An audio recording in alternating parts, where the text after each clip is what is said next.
వ్యక్తి Babasaheb Ambedkar.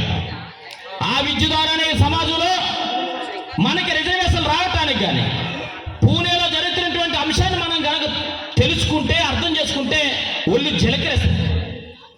Simon commission 1927లో భారతదేశానికి వస్తే రిజర్వేషన్ ఇవ్వాలనే అంశం మీద తర్జన చేయడానికి వస్తే మహాత్మా గాంధీ అని పిలువబడుతూ చెప్తున్నటువంటి వ్యక్తి రాళ్ళు వేయించి సైమన్ కమిషన్ గో బ్యాక్ అని చెప్పినటువంటి పరిస్థితి కూడా సమాజంలో ఉంది.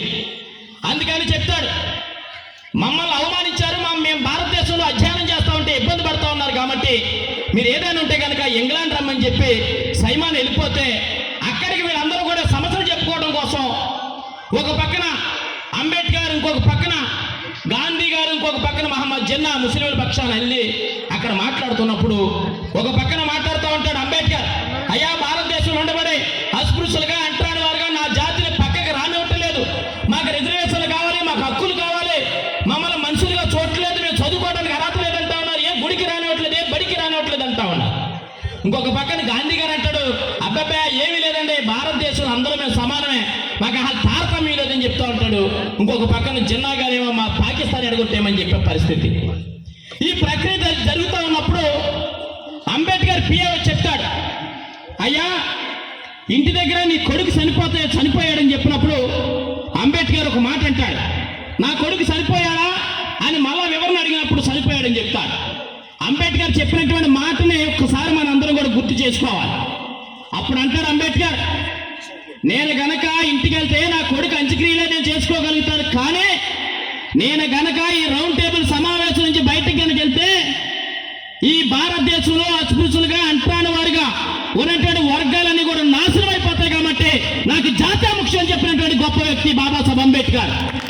ఇది మానేసి అంత త్యాగం చేసి కొడుకుల్ని, భార్యని, కుటుంబాన్ని నాశనం చేసేసుకుని ఒక్క రూపాయి ఆస్తి లేక ఆవిడేమో పిడకలమైనటువంటి పిడకలు చేసినటువంటి డబ్బులు ఆయనకి ఇచ్చి కుటుంబం త్యాగం చేసి మన కోసం చట్టాలు ఏర్పాటు చేసి రిజర్వేషన్ ఏర్పాటు చేసి హక్కులు కల్పించి ఇవాళ అగ్రవర్ణాలుగా ఉండబడే, లేదు బీసీలుగా ఉండబడే, లేదు ముస్లింలుగా ఉండబడే, ఈ రోజు ఎస్సీలు ఎస్టీలు అని చెప్పబడే అందరికీ కూడా హక్కులు కల్పించినటువంటి వ్యక్తి బాబాసాహెబ్ అంబేద్కర్ని పక్కన పెట్టి మనం డీజేలు పెట్టి ఇవాళ సైలెన్స్ నింపేస్తున్నాం అంటే ఎక్కడుంది అంబేద్కర్ భావజాలం, ఎక్కడుంది పూలే భావజాలం అనే విషయాన్ని మీరందరూ కూడా అర్థం చేసుకోవాలని మీ అందరికీ కూడా తెలియపరుస్తుంది. అలాంటి అంశాన్ని నేను తమ్ముడికి ఒక మాట చెప్తా ఉన్నాను. అంబేద్కర్ జయంతి కార్యక్రమంతో పాటుగా అంబేద్కర్ సంబంధించినటువంటి ముఖ్యమైనటువంటి అంశాలని ఒక 10 పేజీలు వచ్చి ఒక చిన్న పుస్తకాన్ని ఒకటి తయారు చేయించాను. ఒక మండలాన్ని యూనిట్గా తీసుకోండి. ఆ మండలంలో ఈ పుస్తకాలు ఏవైతే ఉంటే పెద్ద ఖర్చు ఎవరో ఒకరు ఉపయోగపడతారు, ఇబ్బంది ఏమి లేదు. ఇచ్చినటువంటి అంబేద్కర్ ఎక్కడెక్కడ ఉపయోగపడ్డారు, దేనికోసం పనిచేశారనే అంశాన్ని ప్రతి ఒక్క విద్యార్థికి కూడా అర్థమవుతాడు చెప్పినట్లయితే ఈ వేదిక మీద మనతో పాటుగా వారు కూడా అంబేద్కర్ పూలే భావజాలం అర్థమవుతుంది, వారు కూడా ఎదరికెళ్తారనే విషయాన్ని బాగుంటుందనే ఉద్దేశాన్ని తెలియపరుస్తూ, అవకాశం కుదిరితే ఆ అంశాన్ని కూడా మీరు దృష్టి పెట్టుకోమని తెలియపరుస్తూ, ఇంకొక విషయాన్ని మీ అందరికీ కూడా తెలియపరుస్తా ఉన్నా. అంబేద్కర్ పూలే భావజాలం అంటే మన పక్కన ఉన్నటువంటి వ్యక్తిని ప్రేమించాలి, మన కింద ఉన్నటువంటి వర్గాలను ప్రేమించాలి. ఇవాళ ఇందాక నేను చెప్పాను స్టార్టింగ్లో, బీసీలో ఉండబడే దగ్గర 139 కులాలుంటే అందులో గౌడ, చెట్టిబల్జ, యాదవులు, కాలింగులు, తూర్పుకాపులు, రజిక, నాయబ్రాహ్మణులు ఒక పక్కన ఉంటాయి, వాళ్ళే తెలితే సమాజానికి.